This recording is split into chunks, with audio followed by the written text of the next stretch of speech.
And this one he calls Resonator 1, another image in which he's kind of playing with the interplay of waves and particles. If you're interested in Googling some stuff, there's a few famous experiments that this is based on. You can find it pretty easily if you just do some Google work, but again, the interaction of waves from an electron beam. Next. Next artist, Bettina Brendel, born in Germany, residing in Los Angeles, California. She's worked for a long time out on the West Coast and has had a strong interest in physics and other sort of cosmological things, and also had some interaction with Werner Heisenberg back in Germany. And she's currently doing her work still out in Los Angeles. Next. So this is one of her works called Migration of Molecules. I guess this one is a little more meaningful to me because it reminds me of some work in biochemistry, which I've spent some time on the last few years. And in fact, there's a whole, just like quantum physics is an entire world unto itself that's hard for the mind to get around. The way that molecules interact through cells and across cell walls are equally complex and utterly amazing. So we come at it from two different directions on this. Next one. She calls this one Flight of the Photons. Photon is a basic elementary particle. Do you have any comments on photons, Carlos?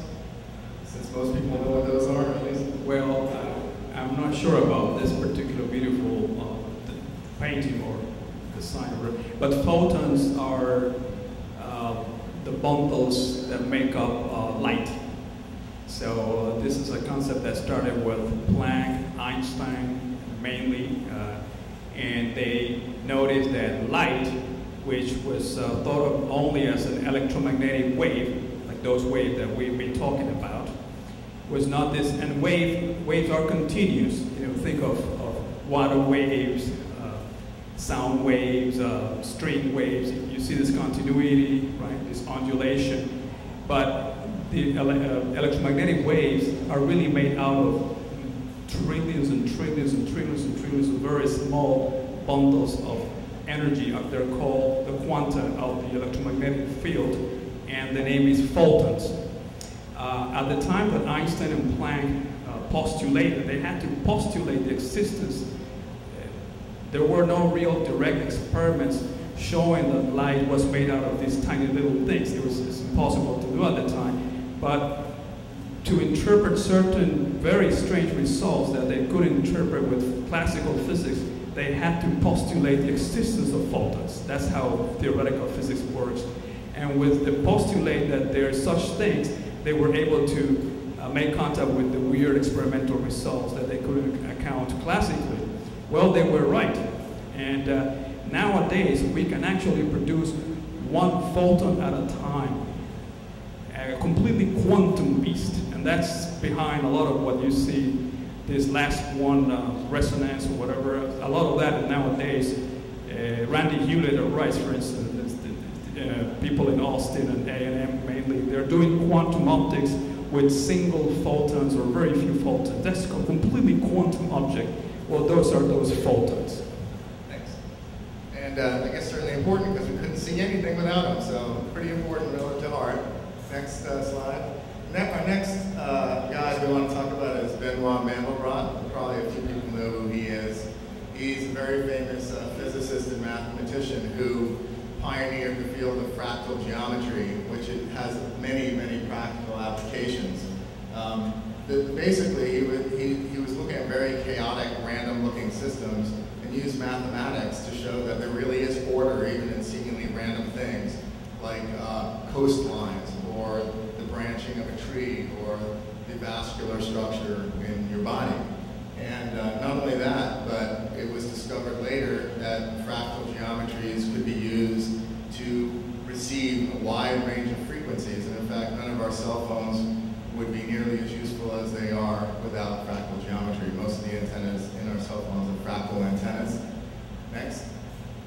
And this is a depiction of a classic Mandelbrot set fractal, which I think is really beautiful. It's a really interesting image, and it's a repeating pattern. It goes on and on and on.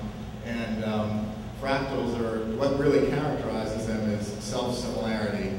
So, very interesting image. Clouds, rivers, as I said, that all exhibit fractal-like geometric patterns. And it's clear that there's beauty associated with these as well. Next. Now, this is pretty interesting. I found this. Sorry to interrupt. Since I spoke about Rice, UTNA, and I have to speak about University of Houston, we have some of the world's experts in nonlinear dynamics. So if you ever want to know more about fractals, I can put you in touch with them. I'm not an expert on that, but anyway, we have some real experts in that in Houston as well. Thanks, Carlos.